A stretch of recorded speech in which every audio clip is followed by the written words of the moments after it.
Hey, Rick.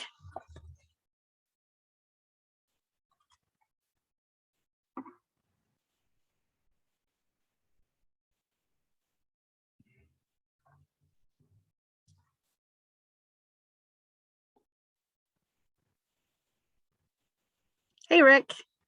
You're muted.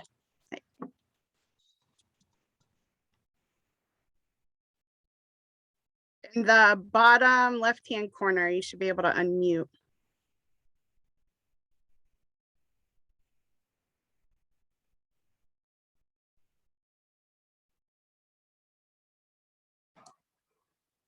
There you go. There we go. Hi, how are you? I'm great. How are you? Good. Doing well. Thank you so much for taking charge in Eddie's absence. I appreciate it. Sure. Yeah. Of course, I'm sorry for the circumstances, but Sure. I've known Eddie for years, and I've seen a number of his performances, so I can't equal them, but I think I can get the spirit of this. Okay. Yeah. Excellent. And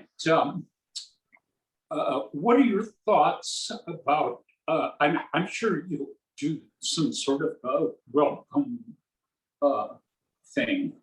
Should we have each person say hello, or would that take too much time?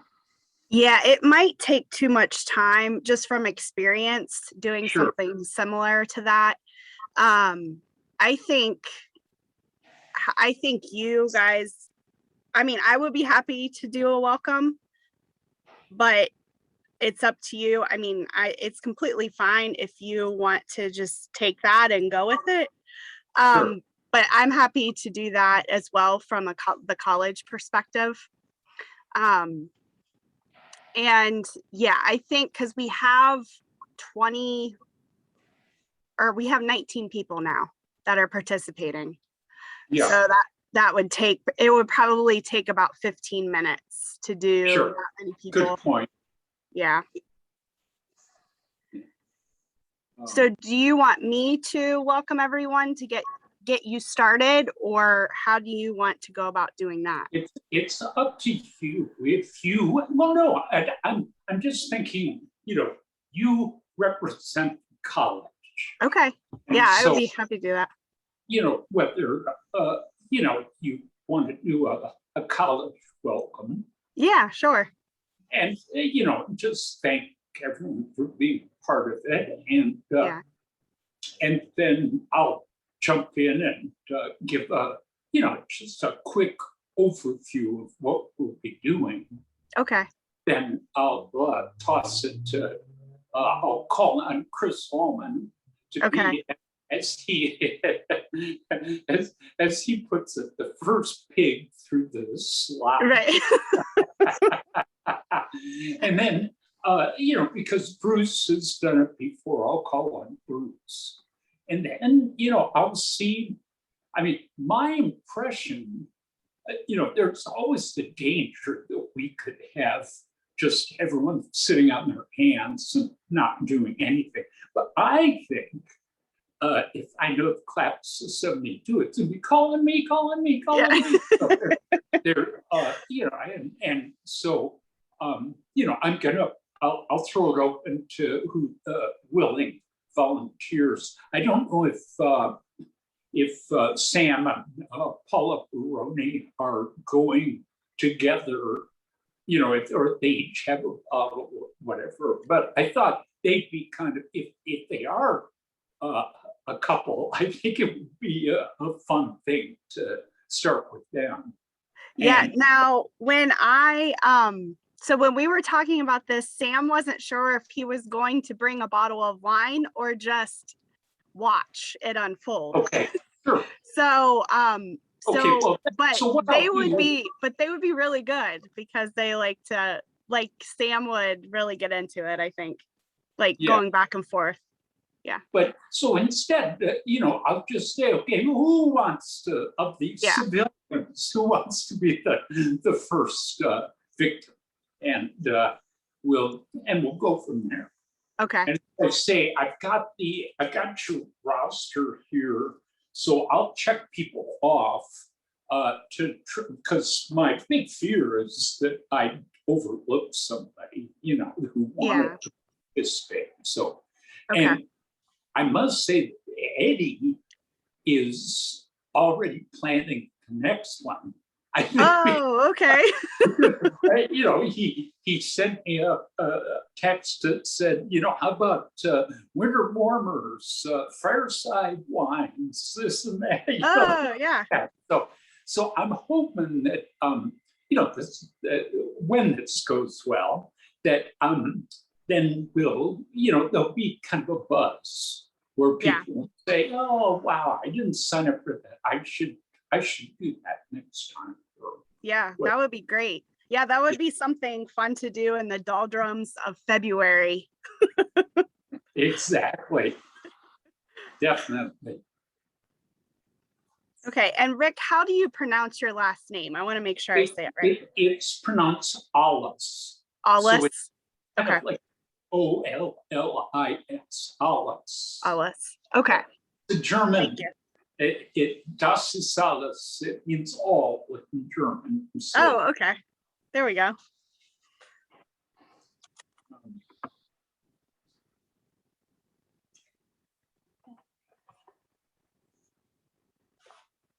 So are you looking forward to your 50th reunion? Very much so. Yeah.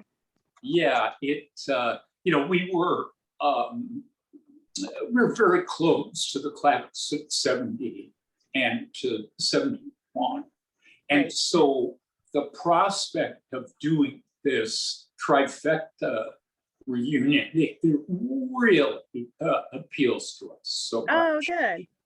And it just, there's just, it should be great. Yeah, I'm looking forward to it as well. I think, I have to say that I've several times when we've been like, herding cats trying to get the wine experts going, I thought, I bet Shayna's wishing, why couldn't I have gotten a younger class? No. Why get the old guys? But no, I actually, I'm the director for the 50th reunion program, so I knew what I signed up for, and I love it. It's been so much fun working with your class, especially just getting things going with the program. So it's been fun. And I have to say that I think the concerns about turnout are misplaced. I think people are going to say, I said to Doug Holbrook, you want to talk about a bad turnout? How about the 55th reunion? Not going to get anybody to come to that. But the 50th, this is the last hurrah in a lot of ways. And so it's, and of course, for someone on the West Coast, it's a journey, and but one that I always enjoy making. So. Oh, good. So where do you live on the West Coast? I'm down in San Diego County in Escondido, which is inland North County. Okay. Yeah. And are you an Ohio native? Yeah, I am. I actually grew up in Mount Vernon. Oh, wow. Yeah. So I actually went to Centerburg schools. So the little town that's south of Mount Vernon. Sure. And then from there, I went to college in Cleveland. And after that, I was like, oh, I'm never going to live in Mount Vernon. and here I am. So I'm raising my family here in Mount Vernon, and it's a great place. Just a great place to be. And so I'm very familiar with Kenyon College as a community member. And my parents made it a point for us to take advantage of programming that happened at Kenyon. through athletic camps or even through the theater, and just I've always appreciated Kenyon being in our community. So so when I had the opportunity to start at Kenyon, it's been going on 6 years ago. Oh, wow. I jumped on that opportunity. So I've been at the college for, like I said, I'm starting my 6th year. Wow, fantastic. Yeah. But I've always been in fundraising. So I started my career in Columbus working for a nonprofit organization doing event-based fundraising. So walkathons and galas and things like that. And then I moved to another nonprofit organization from there. And then from there, I started working at Kenyon. So I've been in the fundraising nonprofit world for, I don't know, it's 18 years, I think. Oh gosh. Time flies when you're having fun, but yeah. So you started working when you were like 12 or Oh yeah, thank you, Rick. No. I started, right out of college. So thank you for the compliment. All right, let's see. We have some other people. I want to see who's. Sure. I have Nancy and Sam. We could let them both in. They're part of the committee, as you probably know that. Yeah. We could ask Sam if he is planning on drinking wine or sharing his wine. I'm going to go ahead and let them in.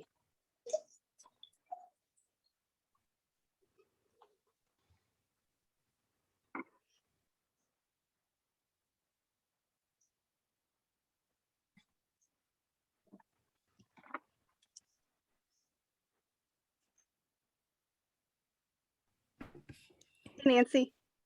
Hello. Here I come. I'll get this figured out yet. There. I was there already. Hey, Rick, it is wonderful to see you. Oh, Nancy, so good to see you. Oh, thank you. Thank you. Happy birthday to Martha.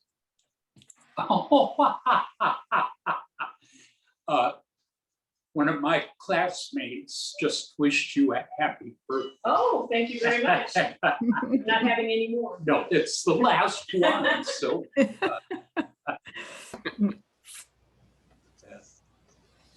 Hi, Bruce. Nancy, Evening, how are you?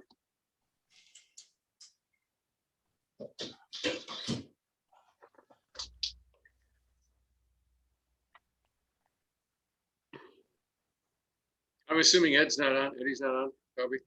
Oh, Hey, Bruce. Hello, Rick, how are you? hey, Bruce. Great. How are you? I'm very well, thank you. I bet you got a trick up your sleeve, you devil. Too much. Something none of us can spell. Yes.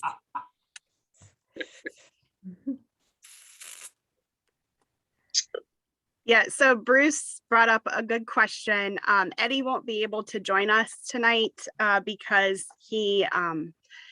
his mother's health is failing and he's spending time with her. I'm sorry to hear that. What he should do, actually. Right, exactly. Exactly. Hey, Chris. So Rick Ollis has taken the reins for us and is going to lead us and step in where Eddie would normally be. So Excellent. thanks to Rick. We're in good hands. Yeah. Mhm. Hey, Bruce.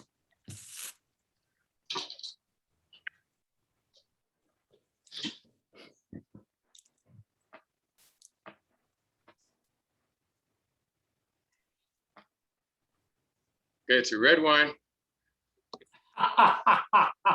Well done. I am a white wine kind of girl. What can I say?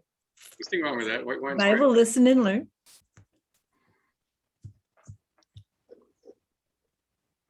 I'm ready.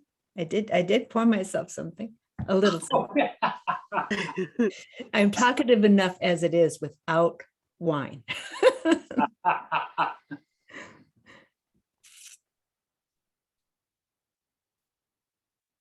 Well, it's 4 o'clock at my house, so of course I'm drinking wine. I mean, this happens all the time. Well, I could have started before now, but it's not, trust me, it's not wise. Hello, Rick. How are you? It's Hey, Tom. Tom. There's our other expert, Bruce and Chris. How are you?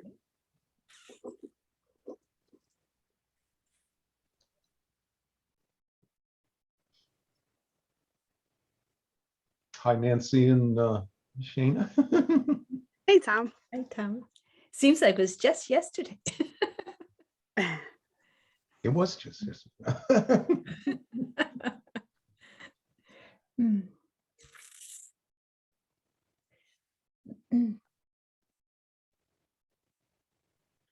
Bill Wallace. Oh, Bill Wallace, yay. Yeah, there were, it came down to it, there were 19 people who RSVP'd and registered. Excellent. So hopefully everyone can join. Oh, good. Good. How is everybody? Fine. Good. How are you, Bill? All right, all right. Good. Trying to get my iPad set, but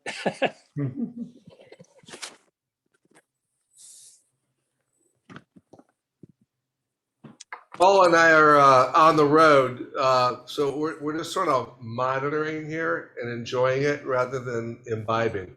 Good plan. Hi, Todd. Hey, everybody. Hey, Todd. Hey, Tom.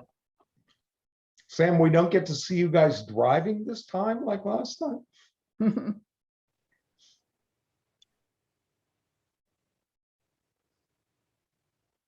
Indeed.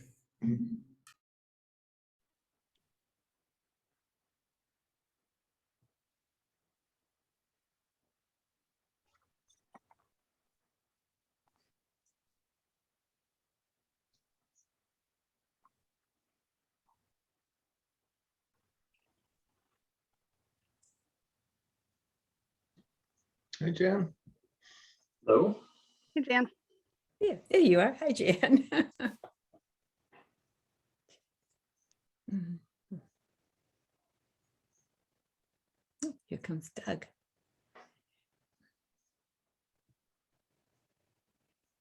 There's Doug.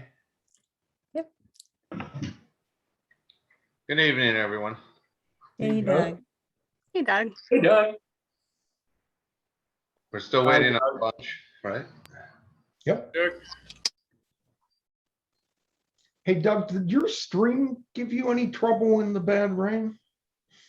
Yes, Did it? yeah, it gave us a lot of trouble all summer long.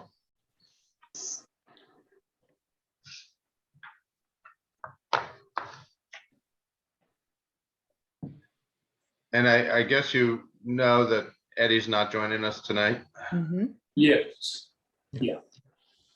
Inside out. but he's, as you saw, he's already planning the next one. Okay. That's pretty cool. So, Mhm. So, yeah, I got in today and I talked to him yesterday. He wasn't sure what he was going to do. And then I was out on the river kayaking today. And when I got in, I had a text that his mother had passed away. So, Oh, I didn't hear that yet. Mm. Oh, blessings. yeah, Mhm. Yes. so.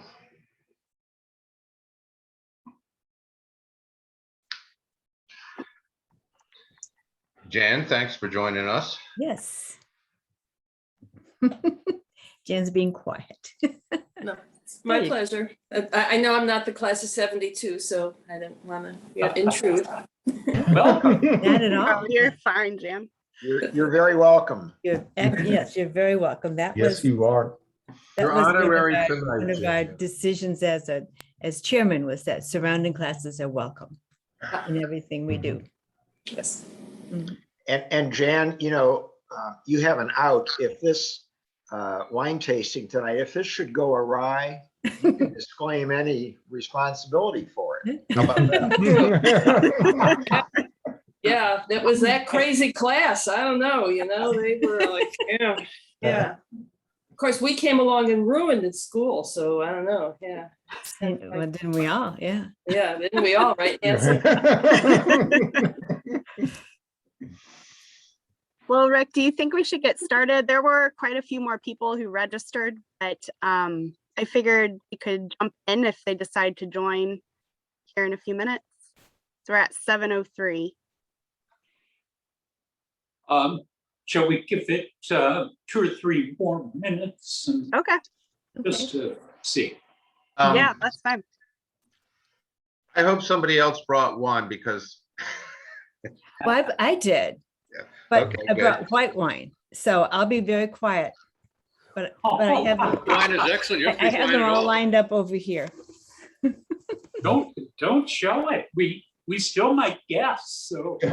Oh, How about you, Todd? Did you bring some wine?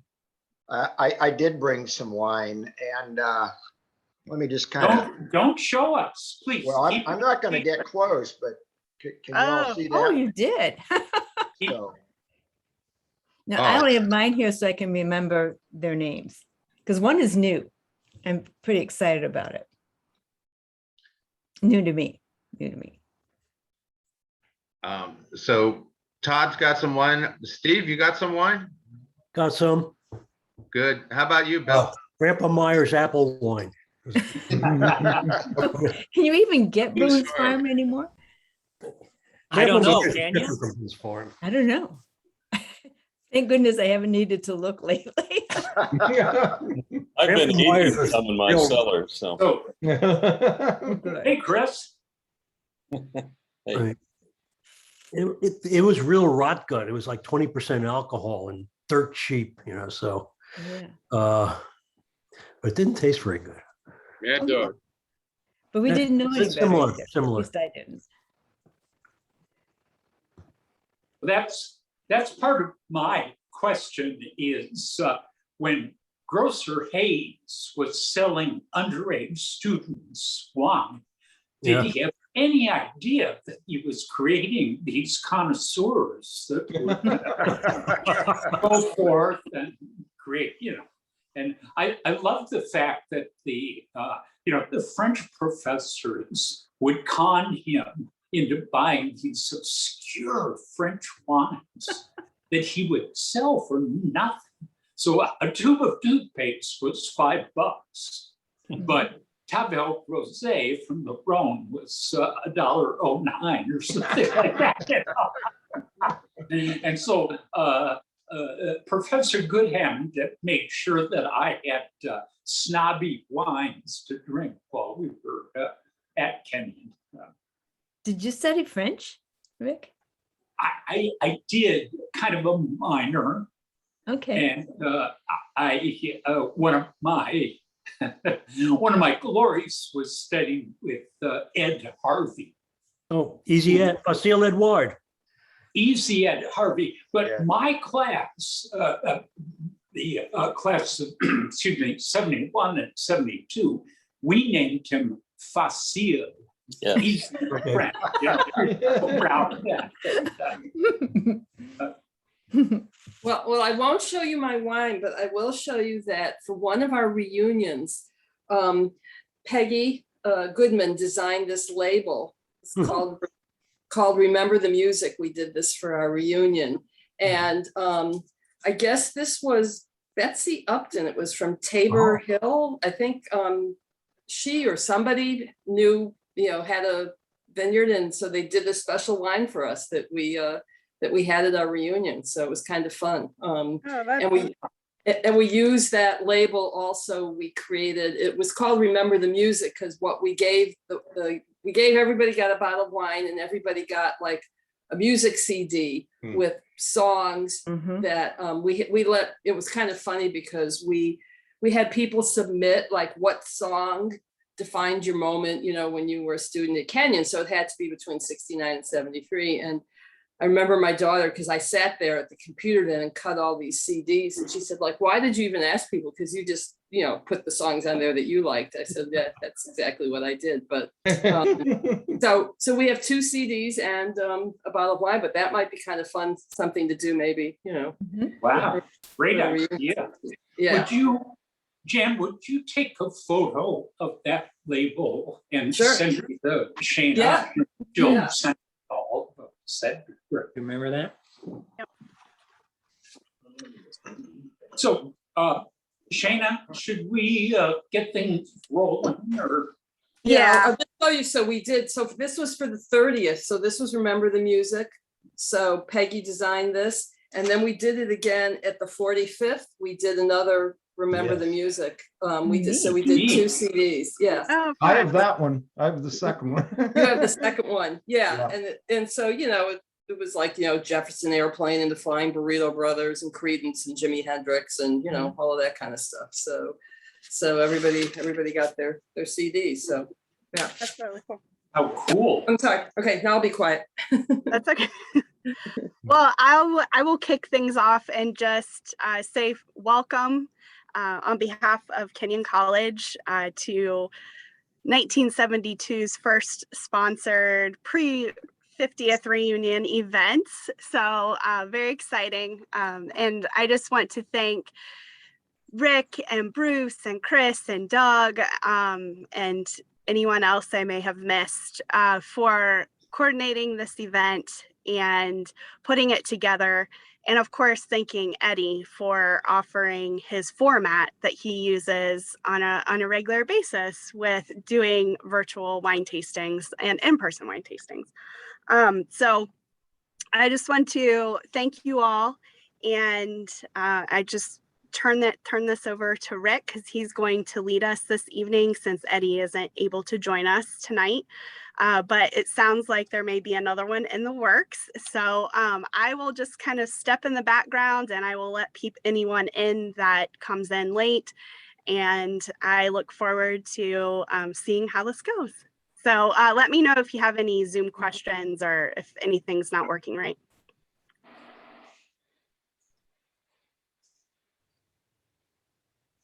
Thanks, Shana. I want to thank Shana for being so incredibly patient with trying to herd these cats of 70 and 71-year-old people who couldn't make up. It took us 8 hours to decide on when we should start this event. So, I mean, it's ridiculous. I also have to congratulate Shana and Kenyon College. The mail carrier just came to our house with the post. And here's a letter from President Decatur asking for money. So, I mean, the coordination is just absolutely incredible. Well, welcome everybody. And we're going to be, as my Australian friends say, we're going to be looking at some wines today. And we're going to be having an approach, to a systematic approach to tasting wine. And by that, I don't mean hoity-toity or formal or whatever, but just a little more organized way to appreciate wine.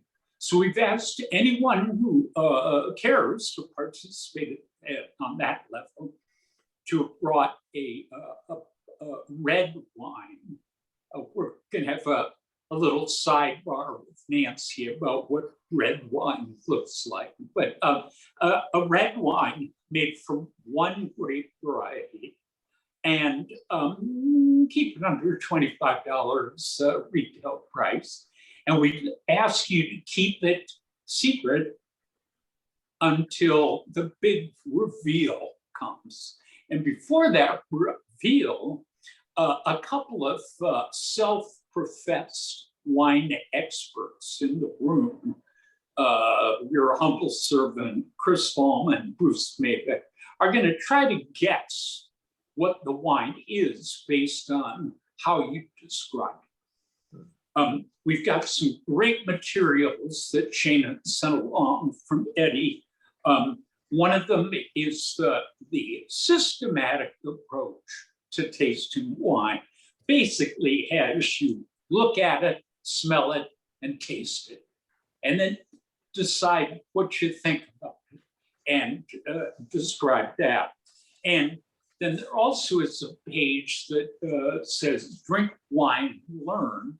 And so if you care, you can make little notes about what your colleagues and classmates have said. And eventually we'll have you jump in and make some guessing. So we have a very willing first victim, my dear friend, former roommate, Chris Hallman, is going to present the bottle he brought. Chris? All right. Well, you're all brave souls. Thank you, Bruce and Rick, my dear friends, and Shayna for your coordination of this thing. And I'm glad so many people signed up, and it'll be fun. Well, we've done one of these before as a test run, and it turned out to be pretty hilarious and fun. So hopefully this will be too. The original idea when we were talking about this, we were trying to think of things that we might be able to do to warm things up towards our reunion and lead towards that goal. So I was aware that a number, not just Rick and Bruce, but several other members of our class are wine enthusiasts and have worked in wine or retail or something. So thought this might be fun. And the idea was that if we shared some things and we're enthusiastic about it, everybody kind of gets stumped, or most people get stumped. What's an affordable wine that you could buy for the holidays and for Thanksgiving or Christmas? And if we find something that we really like, I even had a preliminary conversation with ABI that we might be able to figure out how to actually have it served at our reunion dinner. So that'd be kind of a fun thing to do if we can make that happen. So without any further ado, I'm going to... So Chris, tell us, describe the appearance of your wine.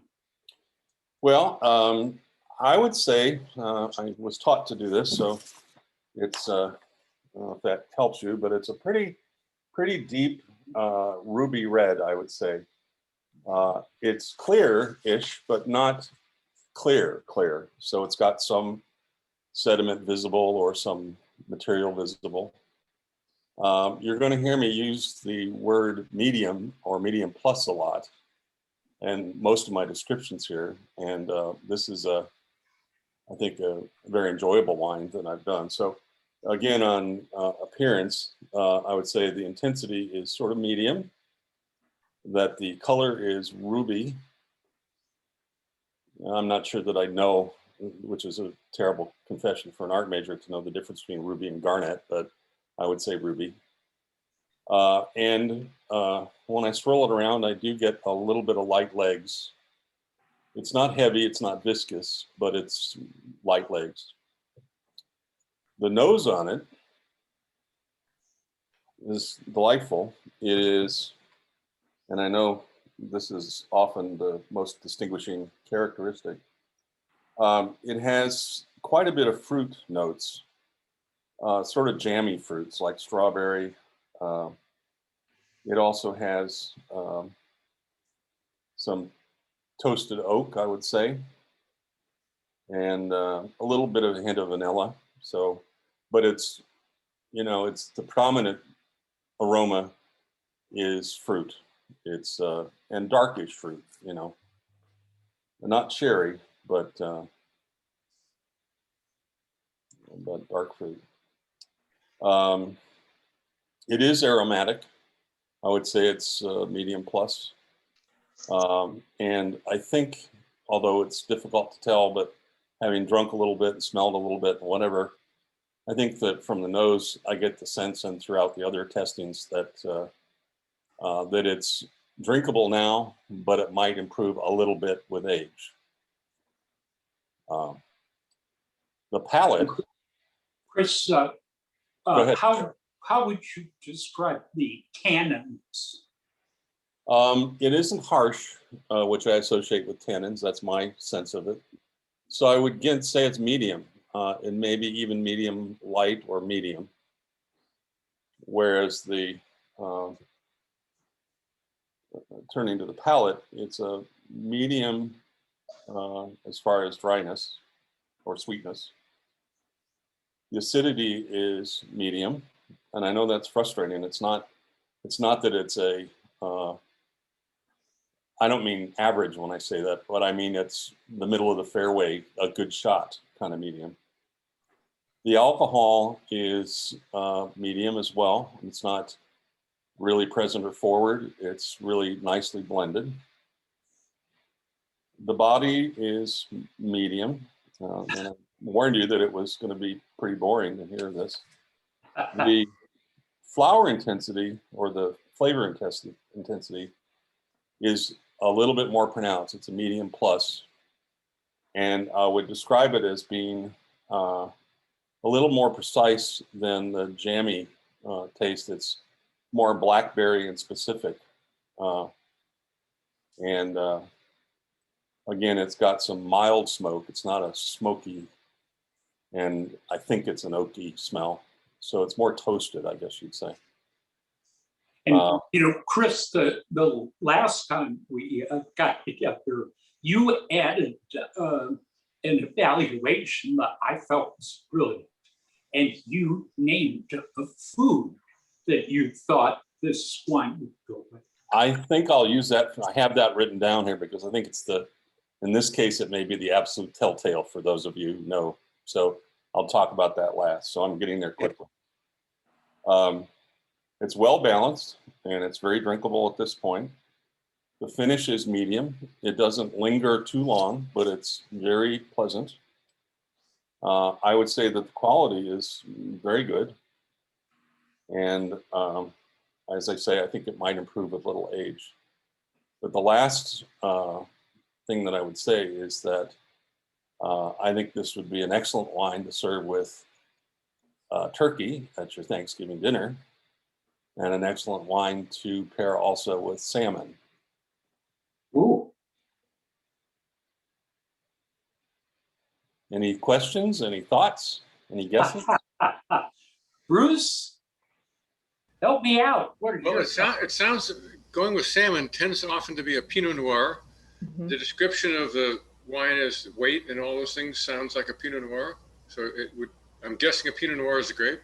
On the money. That's it. Which I think is worth a round of applause. This is a Mayomi California coast. Oh, those are And good. Nice it's a wine. Pinot Noir for sure. And it prides itself on being from coast. So it lists Monterey, Santa Barbara, and Sonoma in that order in terms of where the grapes are harvested from. So it Mayomi, which I've found to be a pretty reliable vintner, that means coast in whatever the Wapo Indian language is. So well done, Bruce. Excellent. Nicely done, Bruce. Gold star to Bruce. Make that. Great. Thanks, Chris. So, Bruce, I'm going to ask you to present your wine. Already, I would say, look at the list on the other screen here. It's clear. The intensity is medium. I think down the line, as Chris was saying, it's kind of medium body, medium late. It's got a nice clear color. The color of the red is even all the way through. The acidity and tannin and alcohol and all is kind of in the middle range. It's got a very nice long finish. Not a lot of nose at the moment, but I would say it's a very nice wine and medium weight. It's got some good earth to it. I'm trying to think of how else to describe it without giving too much away.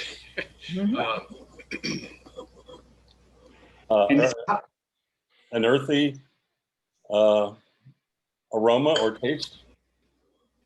It's just got an earth. It doesn't have a lot of cherries. It has more earth than fruit, but it's not some kind of a giant big Argentinian wine or something like that. How about the alcohol level? I'd say it's about 13, 14, so it's in medium high range, but they're all about there now, I think. And tannins? I'd say the tannins are even and solid. It's got good balance between acid and tannin, so it's going to live a while, but it's not a heavy wine and it's drinkable now. Not bitter or anything. And if to characterize the fruit, you know, is strawberry, blackberry. I'd say it's more toward the blackberry currant, sort of lots of currant maybe. And how's the oak? I think the oak is medium. There's some oak in it, but not a lot. Is it typical of the variety in your experience? Yes. Great question, Chris. And what about the food? What would you have this? I think this wine would could go with salmon. I think it goes more probably with a lean meat, probably not a really big heavy bourguignon kind of thing, but a nice lean veal chop or something. This would go quite well. It's kind of a medium weight. I'm unembarrassable, so what I'm going to guess, which I know you well enough to know that this is unlikely, but it sounds to me sort of like something in the Merlot area. But knowing you, it would be something that's more distinctive than that. It's not a Merlot. Yeah. I'm leaning toward, say, something in the Syrah area, but you know, more like a Grenache or something like that. I think it's similar to that, but that's not the grape. It's a more common grape, and it's close to where you're sitting. Not really close.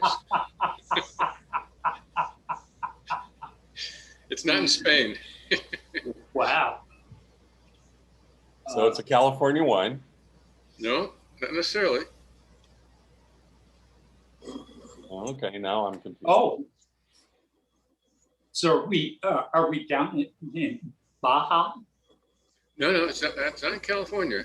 Oh. It's north and a little more toward the East Coast, but not too far.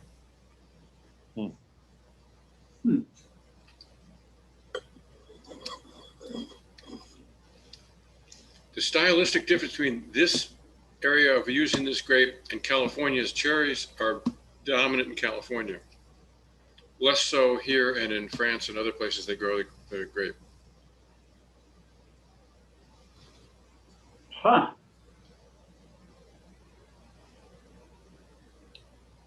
I'm guessing, I don't know, there's only a handful of wines that I know. Cabernet Franc? It's close, but it's not the same grape. It would have a similar profile in a certain sense, but. So it's not a wine grown in Gambier. It is not in Gambier. Just out of curious, when you say not here, Bruce, where's here for you? Big part. Where are you at? Because you said it's not around. I'm in Cleveland. Okay, all right, just curious. Well, I think you've stumped us. Why don't you reveal? Can I try? Sure, It is- please. Yeah. Cab Sauv. You're muted. You're muted. Bruce, you're muted. You're muted. He's making it a secret. Anybody read lips? So Bruce? Sorry, it's a, I didn't turn my thing off, sorry. It's a Willamette Valley Pinot Noir by Lacini. Oh, wow. And Wow. the California Pinots oftentimes have a lot of cherry in them. And this guy's a little bit more toward the French style, of a little more earthy and a little more, I don't know, not barnyard, but, and the fruits are more sort of the black currant or something, and not so much the cherry. Right. Wow. Nicely Very good. done. Very good. Yeah. What is the vineyard again, please? I'm writing. Oh, Lacini. Puccini? I'll hold it up. It's actually nice. It's a fairly reasonable price. It's Oh, Lacini. kind of in the low $20 range. And Ohio is a terrible place to buy wine, so it's pretty reasonable price. It's highly rated. I mean, for what it costs, it's good wine. Nice wine, actually. We took the National Road east from Gambier, and we went toward Wheeling, and we went past some vineyards there along that road. We had a good time, but that doesn't necessarily mean it's a wonderful wine, but we enjoyed it. I think there's a lot of good wine. In fact, there's wine being made in, I think, 49 states or something. So Okay. there's wine made in Arizona. So, you know, it's all over I the can't place. recommend Michigan wine as a rule, unless if you like sweet wines, then you're fine. But anyway, we had a lovely time on that trip. Well, you can go out to Long Island and have great wine. You know, there's a lot of places. So should I jump in? Sure. So the wine I've chosen, I would describe its color as garnet. I'm gonna try to get through this without using the word medium. Okay, so I would say it's a beautiful garnet color, very clear, clean. In terms of the aroma, it's got bright, I would say, kind of raspberry fruit, very clean, not much of an oak aroma to it. And in terms of the flavors, I would say it's very medium, so there I said it, medium tannins. It's got a long finish, but once again, that's coming from the fruit, not from the oak. In terms of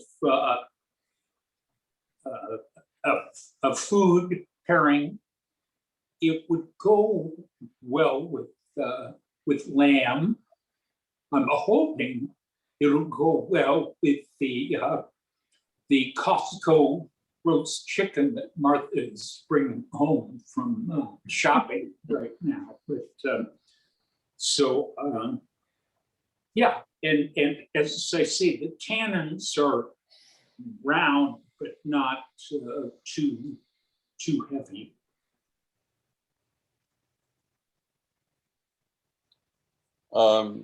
What would you guess the maturity of the wine is, or will it develop further? The maturity of the wine, is it going to develop? I think it does have, it's a 2017. The current release is 2018. And I think it's got potential to develop quite nicely. It's a very harmonious blend of everything coming together. Sounds delicious. Would go well with creamy cheeses. And it's a very, I know the word charming isn't on the WSET list, but it's a very charming glass of wine. It sounds like an old world wine. Bingo. So it sounds like France, or I'm sorry, it sounds like Spain or Italy. Well, it's one of those for sure. Okay, so we narrowed down to two places. It seems like the nice softness, like Monstral, or in Italy you have not a Chianti, that's too strong, but something that's kind of soft. Maybe down in Etna, somewhere south in Italy. Well, I think the Spanish wines tend to be more aggressive than this is. So I think I'd steer you towards Italy. I was thinking of Etna, South Italy, or Pardon me? Etna or Sicily or somewhere like that. Oh man, I came so close to grabbing a Dorella Mascalese from Etna, but I didn't. No, this is further north, and it's the home of elegance in Italian. So then you're north in Veneto or something. But I think of, I adore the Piemonte, but they tend to be more aggressive. I think in the middle of the country is where the real finesse and elegance comes. So it's, Chris, do you want to? The only other wines that I know from Italy, you know, because I don't think it's it's not a strong Tuscan or anything like that. So it's got to be one of the, like a Barolo or a Valpolicella or something like that. Or... Well, it's I'll reveal it's a Nebbiolo, maybe? Pardon me? Nebbiolo, which is more of a middle range. No, that's from up in Piemonte, and a little more assertive and such. It's Sangiovese, so it's from the Florence, Siena area, except this is from Montalcino. Oh, And you say I don't show it up, but it's Rosso de Montalcino. So 100% Sangiovese, but whereas Brunello de Montalcino spends 4 years aging in barrels, this only spends 1. And so it has more elegance and finesse to it. well, I think of, because I've drunk too much harsh Chianti in my life, I think there's this Sangiovese grape going into Chianti. So I'm glad to know that there's something that has that softer finish to it. So I'll be interested in trying that. Unfortunately, there are so many crimes that have been committed in the name Chianti. And a lot of them Grocer Hayes sold to us back in the day. But the Chianti has really gotten its act together and has really brought things into focus. And it's they're wonderful, wonderful wines. Nancy? Is Chianti the only one that has the black rooster on the label? There's a part of Chianti that has given a sort of a seal of approval. Yes, the seal. That has that black rooster. And it's a consortium of certain growers. Oh, but typically it's good. And you know where the rooster comes from is that the people, the cities of Florence and Siena, which are like 100 miles apart, they've always fought each other. And the army from Florence went to attack Siena at dawn. Okay. And they woke up a rooster who started crowing, and it woke up the soldiers who defended against the whole thing. So in homage to their savior, they put that on the label. Okay. Thank you. So who's got a bottle of wine that they'd like to venture into this? Yeah. We should hear about Nancy's white wine. Let's do that. Nancy. Yeah. Well, I'll put it right out there that Nancy doesn't have this vocabulary, so it won't follow this vocabulary. Well, It's But good. Nancy, use this as your songbook. Is So what? where it says white, Okay, you know, it is, okay, is it lemon green, lemon, gold, amber in terms of the color? it is very pale. So I would say lemon. It's very pale. I was So gonna lead, well, when it comes to it, I like everything with white wine, unless maybe a steak, but everything with white wine. So in terms of food pairings, we'll do those last. In terms of the notes, it's obviously it's clean, it's light. if you, I'm asking you to Okay. describe a fruit. And so smell it and Mhm. give it a fruit name.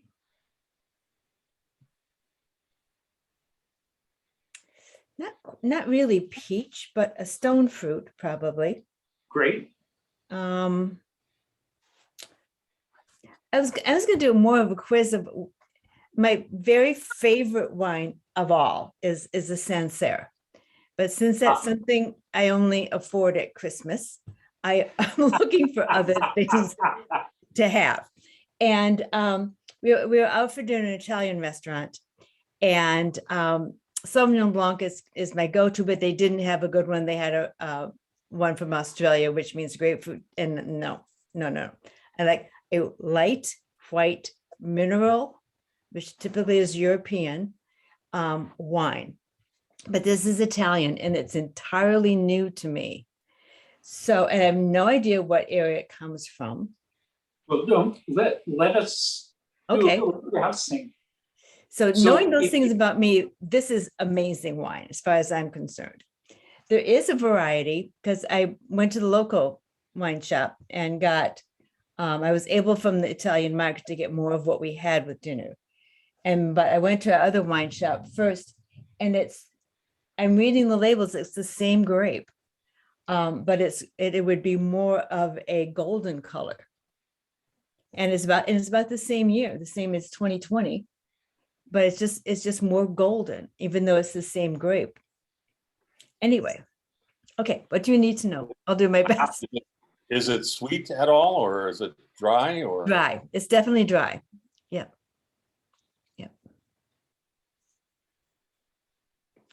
And does it It's Italian. present its flavor right away and then trails off quickly? Or does it stay constant, or does it bounce up? I would say constant. It stays with me. It doesn't bounce up. Okay. That's a good thing to think about. What else do I need to know about my favorite wine? So it's one grape. So is it a Sauvignon grape? I can't answer that because I don't know if it would be. It doesn't say Sauvignon on it. So it's got a place. It has like It has a village name. Yeah, it has it Don't must be say. a place. Yeah. Yeah. It sounds like more northern Italy, a little lighter, drier. Okay, it's well, if I tell you, if I read all this, you'll know the name. Don't tell us yet. Okay, So Orvieto, pardon me? Orvieto, is that No. no. Monforte del Lago. Did I just give it away? Monforte del Lago. Huh. Why don't you hold it up Italia. for the camera? What? Hold it up for the I camera. mean, this is the backside. Oh, Arnaise. Oh, Yeah, It's it's a an grape. anise. It's a wonderful grape. Hard to make, very tricky grape. great wine. It is. I mean, I was completely taken with it. Now, this one is light and bright and exactly what I like in a wine. But the same one, the other wine shop that I love, this one is more golden. and a little heavier. It's very nice. You wouldn't, I'm glad I had bought 2 bottles, but 2 bottles will do me, especially now that I have found the other. So anyway, so this is my big find, and I think Wow. it's pretty exciting. It's wonderful Great. wine. It's not as well known, so pricing is fair. And it's a very difficult grape to grow well, but when it's done right, it's really good. Okay. Well, Well, I that, thank you for sharing it because I've never heard of it, and I'll definitely check it out. So okay, this one is, yeah, Renzo Sigisio. The front looks like this. And cool. in the Well- back looks like this. That's exciting. It's great wine. It's, it's from up in Piemonte, which is where Barolo comes from, and Barbaresco. And it's so famous for its red wines that are very expensive. Okay. And yet the red wine producers will Mhm. trade their $75 red bottles for a bottle of that Arnaise because they love Arnaise so much. It was kind of like an heirloom tomato varietal that almost totally died out and came back in the 70s. And it's, I should have gone with that. It's one of my favorite wines. Well chosen. Well, it's a wonderful little restaurant, and it's a trattoria attached to a wonderful Italian market. And this was $20 a bottle, and which is not everyday wine, but company wine. And this one was 14. Couldn't even see the tag. And it's the same grape, not quite as bright, light. Anyway, so those are my fun ones. Good choices. Thank you. Cheers. So who else is out there who wants to show us the wine? Bill Wallace, do you have a bottle? I do not, Oh, Looks like- okay. Looks like Todd does. but I think Todd does. I think Todd does. Todd, All you have right, to thanks. unmute. Xander. There you go. There we go. Okay. Well, I must confess that though my wife and I drink wine often, we're not quite as analytical as perhaps we could be. So, red and white, does it taste good and down the hatch? But let's talk a little bit about this wine. I would describe the color as ruby. Oh, there's my dog. Peanut. I would describe the color as ruby. Is it clear? Not very.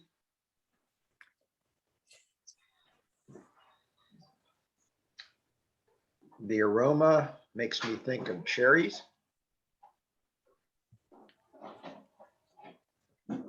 Definitely dry. Alcohol, let's say medium, maybe medium minus. As far as tannins, I'd like to learn more about how to kind of evaluate the tannins in a wine. Well, let me jump in and just say that, tannins are a Mother Nature's natural preservative. And tannic acid is in tea. And it's the reason we have sugar to iced tea, because of that bitter tannic acid.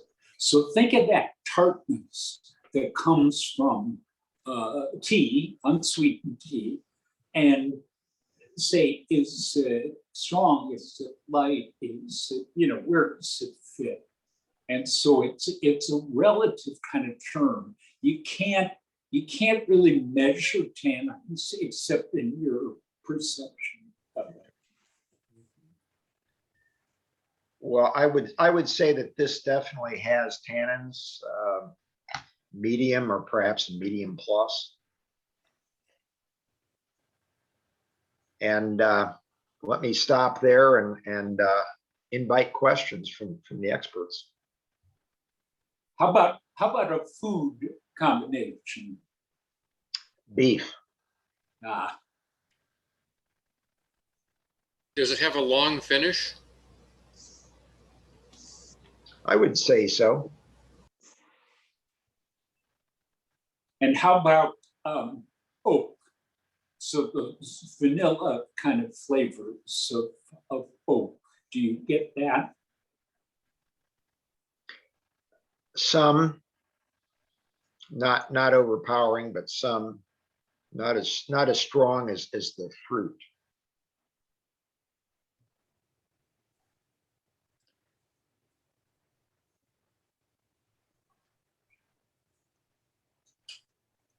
Is it a Zinfandel? No.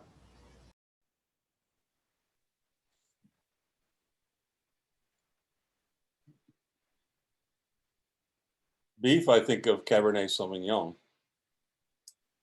Mhm. Is that it? I think Chris has got it.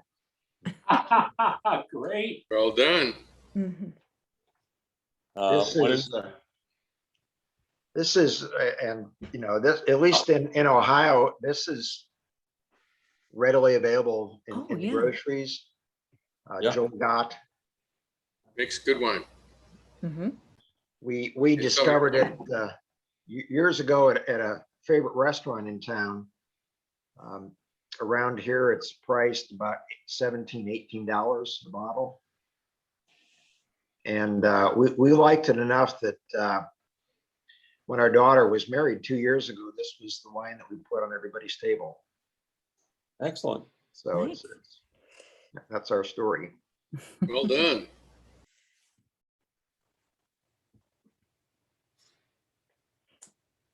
Steve, did you have a bottle or a glass that I saw in there?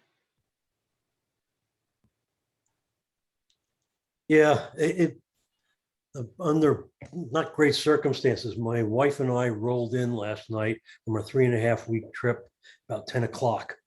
And if I had given this any thought, I would try for a Finger Lakes Red, which they do make them, and there are some that are good, Yeah, good. like Cab Franc. But of course, it's much better known for Rieslings and other whites. Right. But I didn't do that.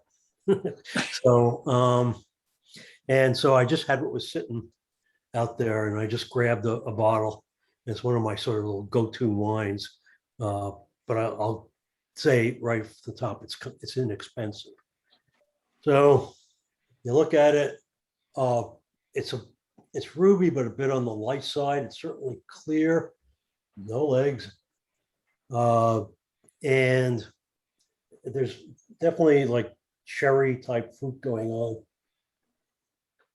I'm actually, it's funny. I never noticed some of these things before.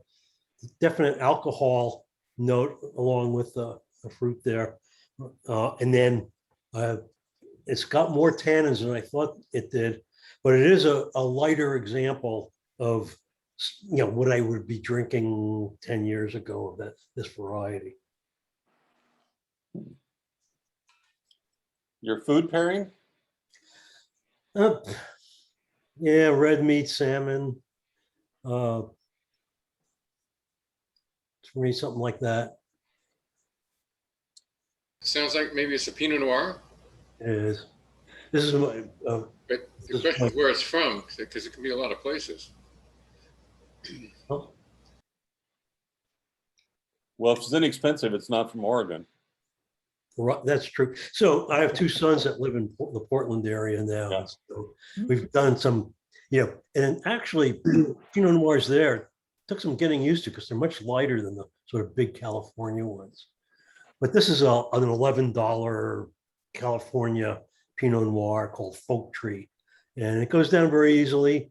I've had friends of mine at a party, they say, hey, this is pretty good. What is it? So, and that's all I had sitting around. So nothing that interesting.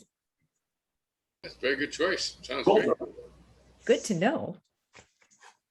Because there's that, to me, it seems like an oxymoron. A well-priced, inexpensive, good Pinot Noir. I mean, they don't usually cost. That's good to know. Oxymoron, yeah. Well, one friend belonged to like these wine clubs and stuff like that, and the other married a woman from France. So they were way ahead of me on that stuff. And when they came up to, where'd you get that? So yeah, just at our local wine store. Yeah, and oak tree is an easy name to remember too. Folk tree, like Folk tree. Okay. FOLK. It took me a while to remember the name because it's kind of non sequitur or something like that. Yeah, right. You're Paul and Mary. There you go. Folk tree. Okay.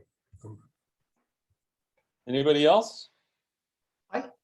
Are all these wine choices going to be published somewhere in a note or something with a follow-up? It sure would be great to have references on all of these. Enjoying listening to y'all. We can all send, we can send details to Shana and how about everybody send it to me and I'll put them together. Okay. Okay. Please. Thanks for doing that. Yeah. Oh, Hey, of course. Rick, send them out to everybody so we can send them on to our contacts. Totally. Our pushers. Yeah. I wanted to ask a question about Nancy's wines and the bottles, actually. I think Nancy's wines were both the same variety, but one bottle looked clear to me and one looked like it had darkened glass. This one, Maybe. yes, this one has darkened glass, but the wine is also more golden. Well, I was going to ask why would the bottler choose a darkened glass rather than a clear glass? I don't know, Rick. It's to protect, because the light will damage wine, and so the darker the glass, the more protection there'll be. And it's kind of a the winery's choice of what sort of glass they pick. When it comes to something like the Arnaise,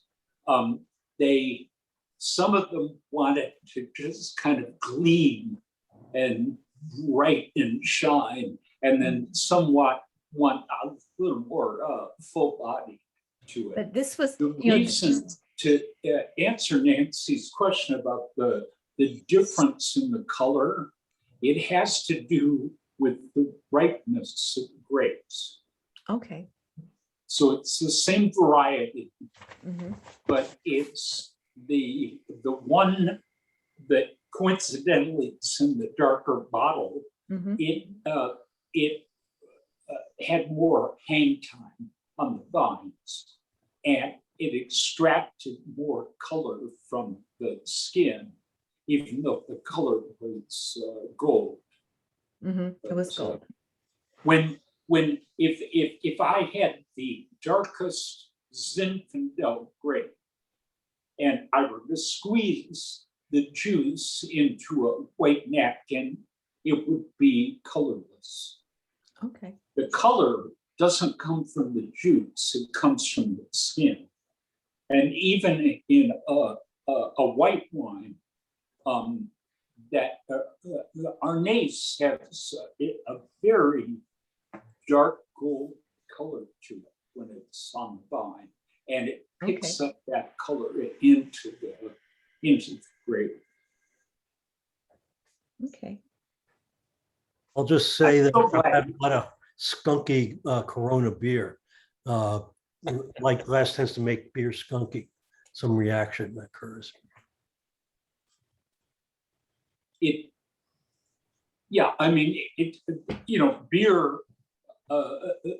Beer producers have the same challenge where they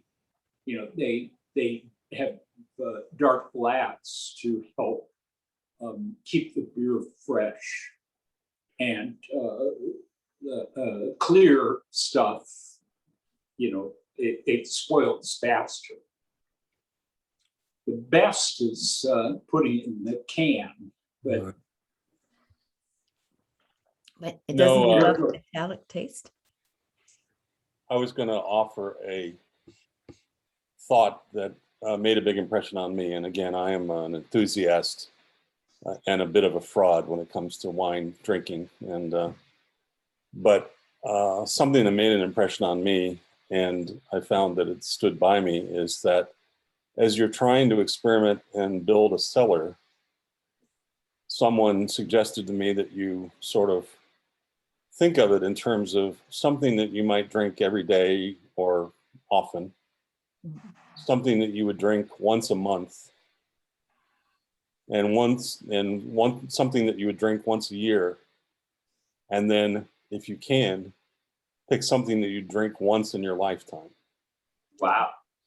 And again, I was around a lot of conductors and soloists and rock and roll folks. I mean, it's remarkable the folks that Ian Anderson of Jethro Tull fame is a huge winophile. And so when you get into these discussions with those folks, or I don't know if you get the chance to talk to a conductor or whatever, and this is where I'll confess my fraud.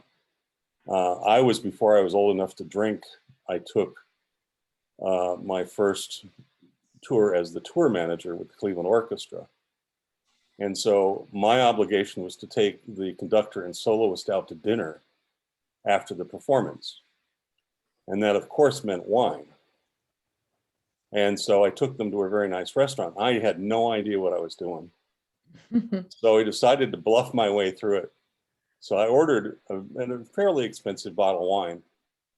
It was presented to me, I tasted it, and I sent it back. It could have been wonderful, but I just decided that was the best way to play this, is if I could just send it back, then I would have established my bona fides right then and there. And it worked, because the sommelier came over and apologized and said, of course it doesn't meet your standards. Well, for all I know, he took the bottle back in the back room and spit in it. But, it came back out and everybody pronounced it really wonderful. And thank you for doing that, whatever. So it was just a funny kind of anecdote, so. But if you think about it, that's kind of an interesting way to organize, if you're interested in pursuing it, the notion that you would drink something often, and so you have to have your favorites that are affordable, and then something that you might do once a month for a special dinner or for a guest, or if you're entertaining once a year for holiday, and then something that you aspire to drink once in your life, one that, special bottle that's Well, of course, at our age, that once in a lifetime might be Saturday night, Well, that's true. It's more a function of money, I think, than it is anything else. But it's not entirely about money. It's about scarcity sometimes or whatever. But anyhow, it's something that stood by me, so I thought I would. It's great advice. Great advice. Well, Chris, when you were talking about the one that you would only drink once in your life, I was thinking it was the one you would throw the rest of the bottle away because you couldn't stand it and never get that again. For me, that was a bottle of Petrus, and it was $600. And I did that once, and I'll never be able to afford to do that again, probably. But it was life-changing. It was, you hear people rhapsodize about wine, and they will talk if you hit something, and it doesn't need to be expensive, but it can be expensive. But sometimes you'll hear people sort of say that all of history presented itself in that swallow or in that taste, and it's interesting when you allow yourself to gain some confidence or some, interest in that. So I don't know. So Chris, would you say that was the best bottle of wine you ever drank? And do Rick and Bruce have a thought like that in their heads? I'll answer for myself in that it was certainly a superlative bottle of wine, but there are others that have been favorites because of the company, yes, or the occasion or something like that. So, probably the best wine I had was at my daughter's wedding, but it wasn't the best wine I've ever had, but it was memorable and I have the label, but how about you guys? Bruce? If I were to pick the best wine I've ever had, I think it would probably be a 47 Cheval Blanc. I was at a tasting at the Chicago Wine Company 20-something years ago, or whatever, and it was incredible. And interestingly, wine's a funny thing. It ties into culture. 1943 and 47 and 45 were all years in the middle of a goddamn war. They were some of the best wines ever made in France. So it was really a stunning wine, very hard to find. An anomaly, they make it with a funny grape, and it's kind of plummy, but it was really fascinating because it's so hard to find and interesting. I'm with Chris. It was a epiphanal moment of interest and a kind of a cultural intersection, because that's what wine is. It's a history, it's a culture. If you go to a little village in Croatia and you have the local wine and the local food, it's going to match, by golly, and if you go into Greece, the same thing. So that's why it's so much fun. It's very much a regional thing.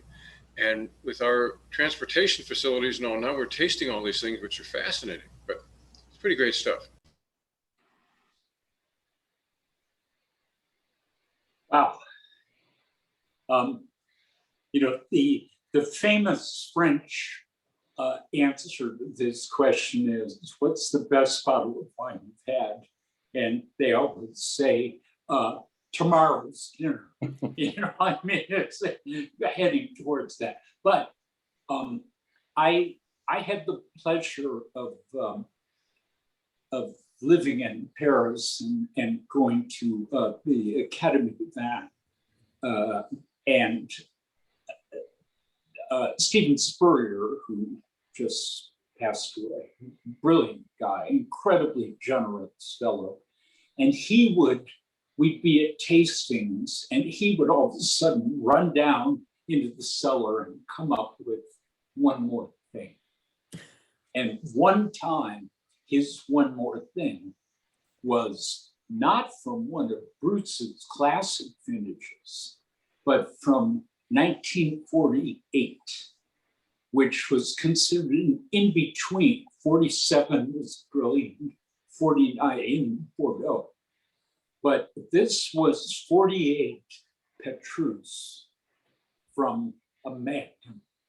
Wow. And I've got to say, it is without a doubt the greatest wine I've ever tasted.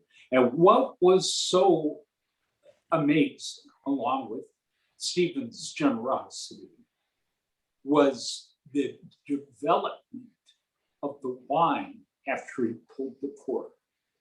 Because it was a double bottle, it was a Magnum. And each glass was so different.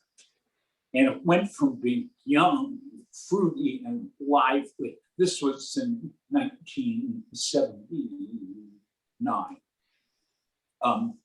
So it was, 31 years old, but it just kept developing, and but just an incredible gesture. I'll never forget the moment, and I'll never forget the moment.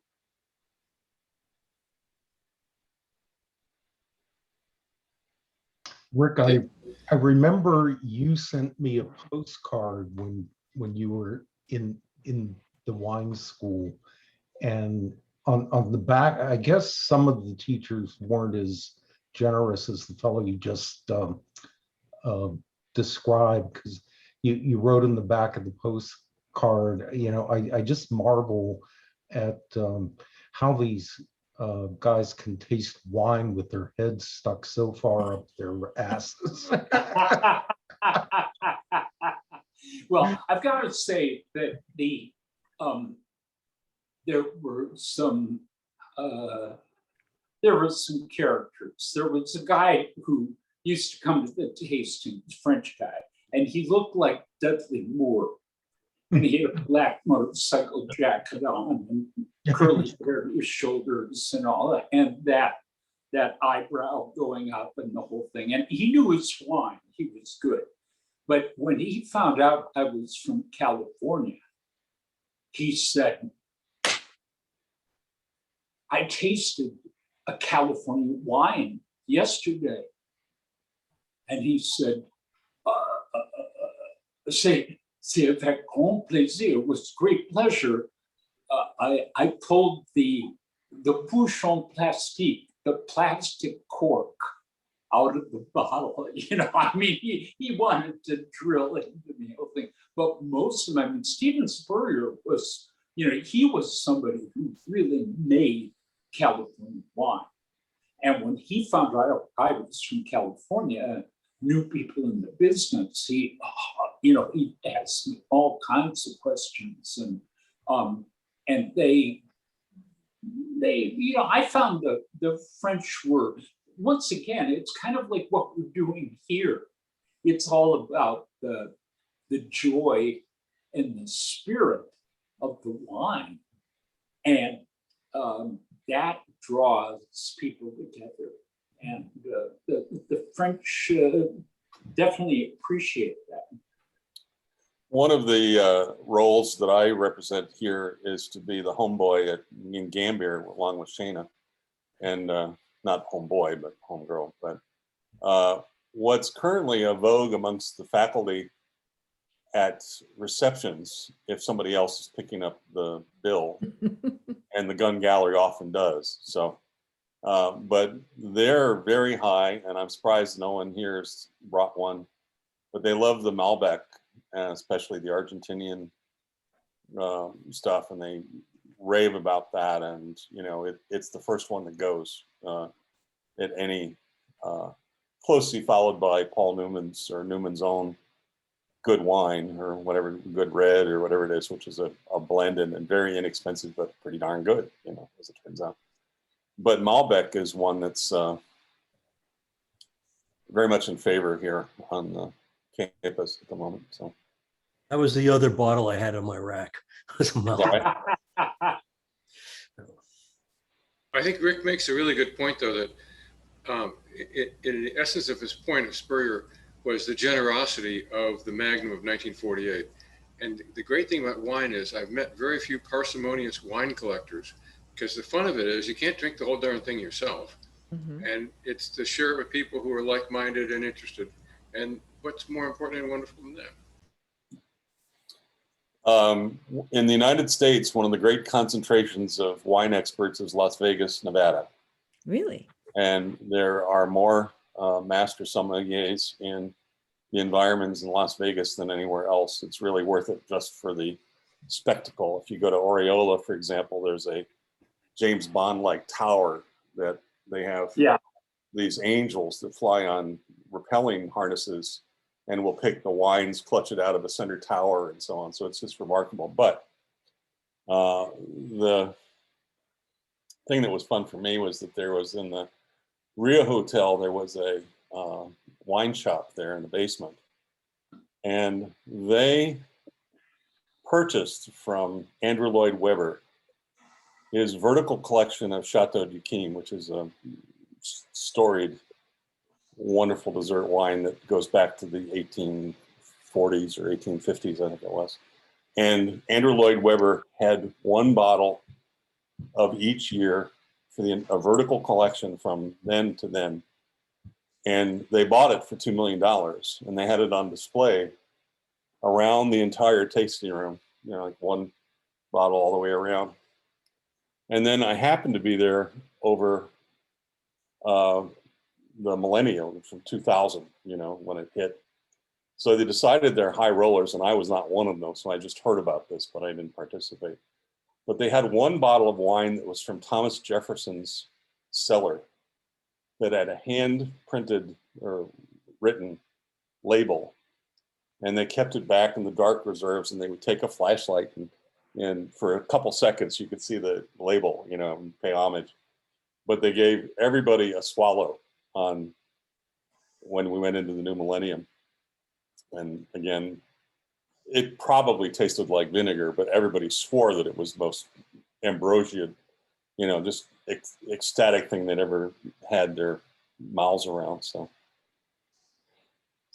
Bruce is quite right. It is, it's one of the things why I think it would be fun for us, if we choose to sort of let this build and sort of direct us towards wines that we would share at the dinner, and we can remember this and how we selected them and so on, because I think it would be a fun way to commemorate that, rather than letting ABI make the choice for us. But we'll see. But anyhow, it will be fun to sort of build towards that an idea. So we're going to send our wine selections to Rick, and he'll share that with us. And thank you. Yeah. I have to, before we sign off, I have to say, I once was tasting Bordeaux with a French friend, and we opened up a bottle, and it was just incredible. And I said to him, wow, this is incredible. What do you think this would go with? And he lifted his glass and said, a good friend. Wow. And so my toast is to some good friends of long standing, and what a great way for us to get together. So cheers to you all. Cheers. Cheers. See you all in May, I hope. Oh, yeah. Well, we would like to probably do this again. I know Eddie would love to join in, Yeah. you know. And can I make a quick comment? Something you guys might want to consider. A couple of years ago in New York, we did an event, a Kenyan event, at a bar called Ardesia, which is owned by a Kenyan graduate. Her name is Mandy Oser. It's on West 52nd Street. And we invited Letty Teague, who, as you guys may know, is the wine critic for the Wall Street Journal and is also a Kenyan graduate. Wow. So Letty wrote a book called Wine and Words. Hmm. And what Letty and Mandy did was they, let's see how it says, Welcome Kenyan College. And we tasted 6 different wines. Well, 2 champagnes, 2 Sauvignon Blancs, and 2 Cabernet Sauvignons. And the distinction was some were from big, large vineyards and some were from smaller ones. And Mandy and Letty debated the differences between a small and a large and this and that. And then we all voted. And it was fun. I mean, it was kind of a fun discussion to talk about, to look at the wines in those ways. So that might be kind of another, and it was fun because even if, like me, you really don't know anything about wine, you could still say, oh, I like this one better, than that one. And you could, explain why without having to really, know anything. So I don't know, you might want to kind of think about, something like that too. That's a great idea. Our challenge with Zoom is getting the same wine in front of everybody, and with regional distribution and stuff like that. And so we thought this format where people pick their own would, be the way to go. Yeah. And I think people did incredibly well. And I give Nancy a gold star for having picked I had no idea. for not listening Well done, to young the lady. wine and picking a great wine. So It's awfully good. We had pasta that night. It was just exquisite, and it goes with pasta. it's funny. And white clam linguine. Oh, So, Shayna, are you still there? Yes, I am. I think I'm so pleased with the spirit that we had. I had no doubt that it would be there. I wish we had a few more bodies involved, but we'll find out what the challenges were there. But for me, Monday afternoon, drink wine, talk about wine. I'm in heaven. I mean, Yeah, come on. can't get much better than that. We have a unique perspective available to us here.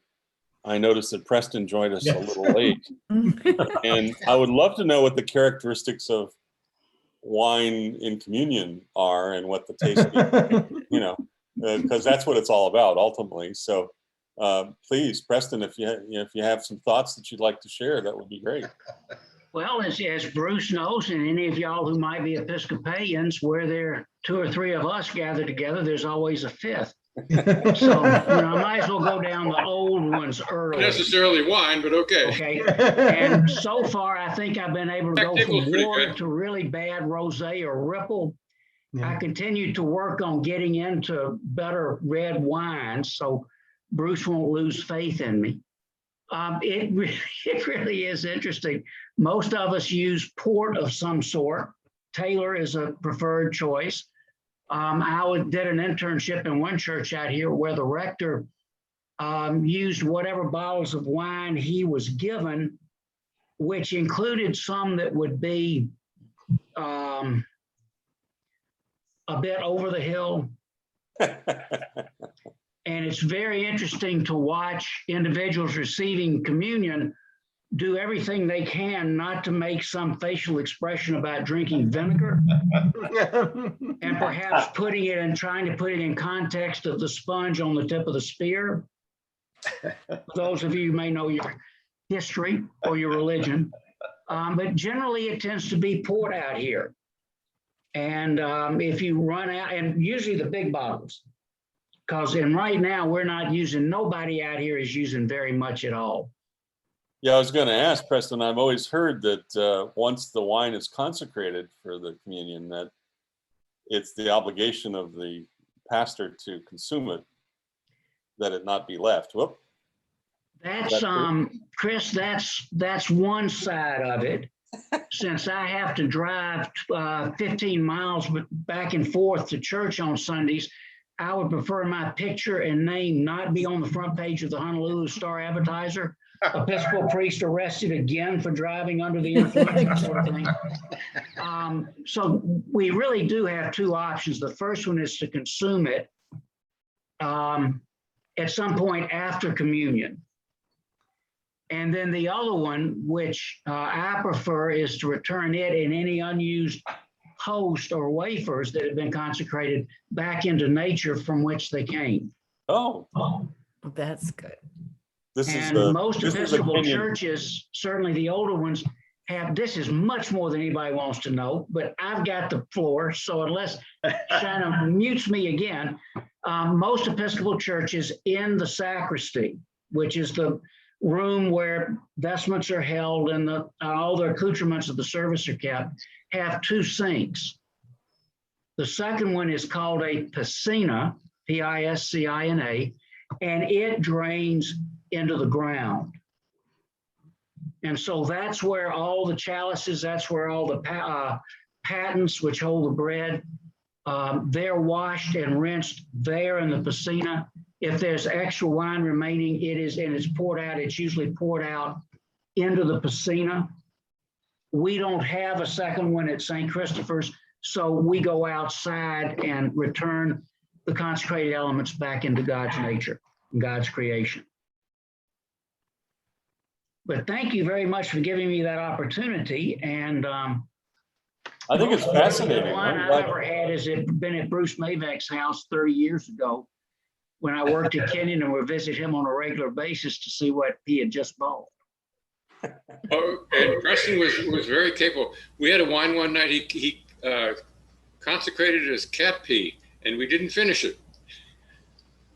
I did not know at that point that one of the characteristic bouquet elements of a young Riesling, really good Riesling, smelled like cat urine. And Bruce, It wonderful, did. wonderful bottle of wine, truly wonderful bottle of wine, which Bruce pours for the two of us. And he says, "What do you think?" And I said, "It smells like cat piss." Excuse me for being, that's not highly theological language, by the way. Yeah. So I'm glad, Bruce, I'm glad you remember that just as I do. Oh, I do. In fact, for full disclosure, when we were at Kenyon, Preston and I used to go down and spend at least $1.95 or $2 and each buy a bottle, put a bag over it, and then have the other guy try and guess what the heck it was. And Whether it was way Lancers back or when the Matus or dinosaurs were Rebel or alive. whatever it was. Oh, this is going to be Exactly. some fun dinner when we have it. That'll be fun. It will be fun. Well, thank you all. That was wonderful. I Thank appreciate you. it. Thank you, Rick Loads of and fun. Chris and Bruce. Thank you all. And Shana, yeah. Thank you. Well, Shana, yes. And condolences. Thank you all. This was a great night. Yeah, Shana keeps this act together. Meeting after meeting. Well, I look forward to seeing you and being with you all again soon. Well, thank you. Thanks, everyone. It was great. It was Take great. care. Great. Thanks, everybody. Good to see you. Bye-bye. Good to see everybody.